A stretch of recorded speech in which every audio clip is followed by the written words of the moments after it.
kasih karunia dan damai sejahtera dari Allah Bapa kita dan dari Tuhan Yesus Kristus menyertai kita. Kehidupan bersama dengan Bapa di surga oleh Tuhan Yesus digambarkan sebagai satu perjamuan. Orang makan, minum, dan bergembira. Tetapi tidak semua orang yang diundang masuk ke dalamnya mau menerima undangan itu. Dan tidak semua yang menerima undangan itu menanggapinya dengan sungguh-sungguh. Kita akan melihat bagaimana Tuhan Yesus memberikan penjelasan tentang perjamuan surgawi ini, sebagaimana disampaikan di dalam Injil Matius, bab 22, ayat 1 sampai dengan 13. Dalam sebuah perumpamaan, Tuhan Yesus memberikan penjelasan bagaimana seharusnya menanggapi undangan untuk menikmati perjamuan surgawi. Hal kerajaan surga seumpama seorang raja yang mengadakan perjamuan kawin untuk anaknya. Ia menyuruh hamba-hambanya memanggil orang-orang yang telah diundang ke perjamuan kawin itu, tetapi orang-orang itu tidak mau datang. Seorang raja mengadakan perjamuan untuk merayakan perkawinan anaknya. Ini pasti pesta yang sangat besar. Dan pasti juga raja menyediakan hidangan yang melimpah, yang enak. Dan banyak orang sudah diundang untuk datang ke perjamuan ini. Undangan sudah disebar. Dan kemudian raja itu memanggil orang-orang yang diundangnya. Tetapi mereka yang sudah diundang itu menolak untuk datang. Itu berarti mereka yang menerima undangan dari raja itu tidak memandang undangan ini sebagai sesuatu yang penting. Tetapi raja ini masih mengharapkan para undangan untuk datang. Ia menyuruh pula hamba-hamba lain. Pesannya, katakanlah kepada orang-orang yang diundang itu, sesungguhnya hidangan telah kusediakan, lembu-lembu jantan telah disembelih, semuanya telah tersedia. Datanglah ke perjamuan kawin ini. Tetapi orang-orang yang diundang itu tidak mengindahkannya. Ada yang pergi ke ladangnya, ada yang pergi mengurus usahanya, dan yang lain menangkap hamba-hambanya itu, menyiksanya, dan membunuhnya. Utusan dikirim lagi untuk menunjukkan betapa serius raja mengundang mereka. Dia sudah menyediakan hidangan. Ingat atau lihat, lembu sudah disembelih, ternak lain sudah disembelih, sudah dimasak, hidangan sudah siap, silahkan datang. Bergembiralah bersama dengan aku. Tetapi undangan ini tetap ditolak. Ini berarti undangan dari raja tidak dianggap sebagai sesuatu yang penting. Bahkan kalau memperhatikan sikap mereka yang menolak, kita bisa mengatakan urusan mengerjakan ladang lebih penting dari undangan raja.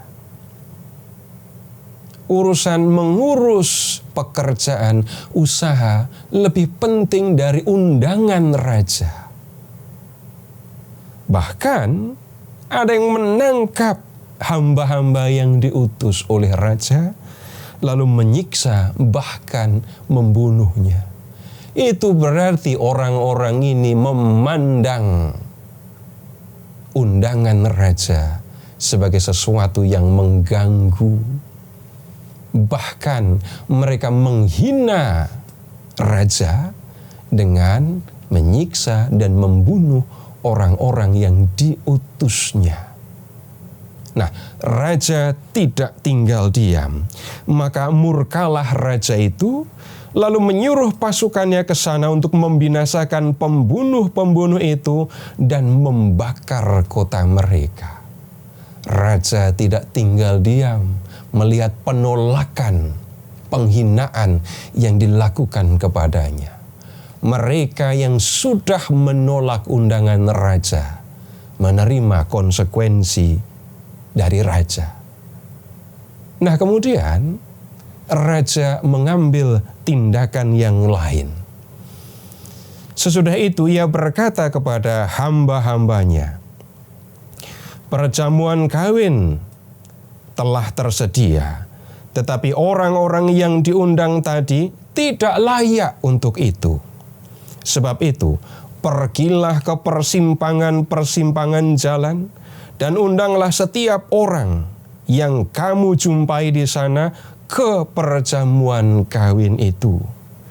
Maka pergilah hamba-hamba itu, dan mereka mengumpulkan semua orang yang dijumpainya di jalan-jalan, orang-orang jahat dan orang-orang baik, sehingga penuhlah ruangan perjamuan kawin itu dengan tamu. Karena orang-orang yang diundang tidak mau menerima undangan, tidak mau datang ke perjamuan besar yang sudah disediakannya, raja menyuruh para utusan untuk mengundang orang-orang lain untuk datang ke perjamuan itu. Para utusan diutus ke persimpangan-persimpangan jalan, mengundang semua orang yang dia temui untuk datang ke perjamuan itu. Ada yang jahat, ada yang baik. Semua diundang untuk datang ke perjamuan. Dan mereka pun datang. Mereka menerima undangan itu. Mereka masuk ke ruang perjamuan dan menikmati perjamuan yang sudah disediakan oleh sang raja itu. Nah, kemudian ketika raja itu masuk untuk bertemu dengan tamu-tamu itu, ia melihat seorang yang tidak berpakaian pesta. Ia berkata kepadanya, "Hai saudara, bagaimana engkau masuk kemari dengan tidak mengenakan pakaian pesta?" Tetapi orang itu diam saja. Lalu kata raja itu kepada hamba-hambanya, "Ikatlah kaki dan tangannya, dan campakkanlah orang itu ke dalam kegelapan yang paling gelap. Di sanalah akan terdapat ratap dan kertak gigi."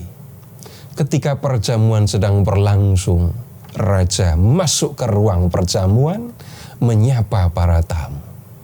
Dia melihat para tamu mengenakan pakaian untuk pesta. Ini undangan untuk perjamuan, untuk pesta. Maka orang yang mau datang ke perjamuan menyesuaikan pakaian yang akan dikenakannya. Ini mau pesta, bukan mau pergi ke ladang. Nah, orang-orang dari persimpangan jalan tadi, ya, rupanya mereka mengenakan pakaian untuk pesta. Mengingat yang mengundang mereka itu adalah raja, dan raja mengundang mereka untuk perjamuan kawin anaknya. Tetapi di antara mereka yang datang ke perjamuan itu, ada yang tidak mengenakan pakaian pesta. Raja menegurnya, "Kenapa kamu tidak mengenakan pakaian pesta?" Tidak ada dialog, tidak ada pembicaraan antara raja dengan orang itu. Hanya raja menegurnya, dan sesudah itu raja mencampakkan orang itu dalam kegelapan. Nah, saudara-saudara, apa yang sebenarnya mau diajarkan oleh Tuhan Yesus dalam perumpamaan ini? Kalau ini bukan perumpamaan, aneh. Masa hanya karena salah kostum orang akan menerima hukuman yang sebesar ini? Apa yang sesungguhnya mau disampaikan oleh Tuhan Yesus ini berkaitan dengan kerajaan surga. Mula-mula undangan untuk masuk dalam kerajaan surga itu disampaikan kepada orang-orang Yahudi. Yesus datang kepada orang-orang Yahudi memberitakan kerajaan surga kepada mereka. Tetapi tidak semua orang Yahudi menerimanya. Bahkan Yesus ditolak. Yesus tidak diterima di antara orang Yahudi. Nyatanya Yesus dibunuh oleh para pemuka agama Yahudi. Nah, kemudian undangan untuk datang ke perjamuan surgawi, untuk masuk dalam kerajaan Allah, itu disampaikan kepada semua orang di seluruh penjuru dunia. Ingat, para murid Yesus, para rasul, memberitakan kerajaan surga ke seluruh penjuru dunia. Dan semua orang, baik atau jahat, diminta untuk masuk ke dalamnya. Tetapi, kalau orang memang menerima undangan untuk masuk dalam kerajaan surga, orang harus mempersiapkan dirinya. Seperti orang yang diundang masuk ke dalam perjamuan raja tadi, harus mengenakan pakaian yang layak untuk pesta. Demikian juga orang yang menerima undangan untuk masuk ke dalam kerajaan surga, dipanggil untuk membuat dirinya layak untuk masuk ke dalamnya. Bagaimana hal itu dilakukan? Yang harus dikerjakan adalah hidup menuruti apa yang disampaikan, apa yang diajarkan oleh Tuhan Yesus. Semua yang diajarkan oleh Tuhan Yesus, ketika itu dikerjakan, akan membuat orang layak untuk masuk ke dalam kerajaan surga, tinggal di dalamnya, dan menikmati kebahagiaan yang abadi. Dan ingat kembali, semua yang diajarkan oleh Tuhan Yesus itu, kalau diringkas, isinya adalah, seperti aku telah mengasihi kamu, demikianlah kamu harus saling mengasihi. Dengan cara demikian, orang yang dipanggil untuk masuk ke dalamnya sama dengan mengenakan pakaian pesta yang layak. Terpujilah Allah yang telah mengasihi kita, yang telah mengaruniakan anaknya yang tunggal untuk menyelamatkan kita, dan yang telah mengutus Roh-Nya yang kudus untuk menuntun kita di jalan keselamatan.